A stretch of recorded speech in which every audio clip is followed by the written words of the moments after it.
देखिए बच्चों, मैं आपको अगला दोहा समझाती हूँ। इसमें भी संदर्भ आपको वही लिखना है जो मैंने आपको पहले वाले में बताया था। देखिए इसका प्रसंग सुनिए कि इस पद में बालक श्री कृष्ण जी अपनी माता यशोदा से हट करते हैं और अपनी बाल लीलाओं का वर्णन करते हैं। ठीक है बच्चों, अब देखिए कि श्री कृष्ण जी क्या कहते हैं कि मैं अपनी सब गाय चरइयों। ठीक है, तो श्री कृष्ण जी अपनी माता यशोदा से हट करते हुए कहते हैं कि हे माता, मैं अपनी सब गाय को चराने के लिए वन में जाऊंगा। ठीक है, वो अपनी माता से जिद करते हैं कि हे मैया, मैं भी अपनी गाय को लेकर के वन में जाऊंगा। प्रातः होत बाल के संग जे हो, तेरे कहीं न रहियो।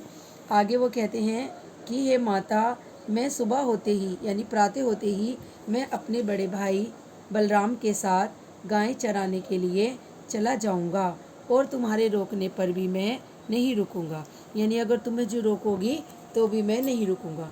ठीक है बच्चों, आगे कहते हैं ग्वाल बाल गायनी के भीतर नेको डर नहीं लागत। आगे श्री कृष्ण जी कहते हैं कि मुझे ग्वाल बालों और गाय के बीच में रहते हुए जरा सा भी डर नहीं लगता है। ठीक है, वो कहते हैं कि मुझे मतलब ग्वाल बालों और गाय के बीच में रहते हुए जरा सा भी डर नहीं लगता है। ठीक है, आगे वो कहते हैं आजू ना सोवो नंद दुहाई, रेनी रहोगो जागत। आगे वो कहते हैं कि मैं आगे वो अपनी माँ से कहते हैं कि माँ, मैं ऐसा भी हो सकता है कि जब सब ग्वाले गाय को लेकर चराने के लिए चले जाएंगे तो मैं अकेला घर में बैठा रहूं। वो कहते हैं माँ, ऐसा नहीं हो सकता कि मैं अकेला घर में रहूं, क्योंकि अब मैं भी वन में जाऊंगा। आगे सूरदास जी कहते हैं सूर श्याम तू सो रहो अब प्रातः जान में देहो। आगे सूरदास जी कहते हैं कि बालक श्री कृष्ण जी की बात को सुनकर माता यशोदा उनसे कहती है कि मेरे लाल, अब तुम निश्चिंत होकर सो जाओ। ठीक है, अब तुम अच्छे प्रकार से सो जाओ। जब सुबह होगी तो मैं तुम्हें गाय चराने के लिए अवश्य ही वन में जाने दूंगी, इसलिए अब तुम आराम से सो जाओ।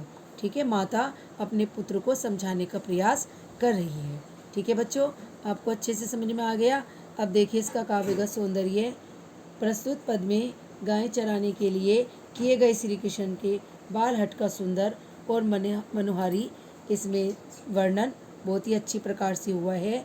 भाषा सरल और सुबोध ब्रज है, रस वात्सल्य है, गुण माधुर्य है और अलंकार इसमें अनुप्रास है। छंद गेय पद है और शैली इसमें मुक्तक है। ठीक है बच्चों, आपको ये भी अच्छी प्रकार से समझ में आ गया है। इसको अब आप पढ़कर देख लीजिए।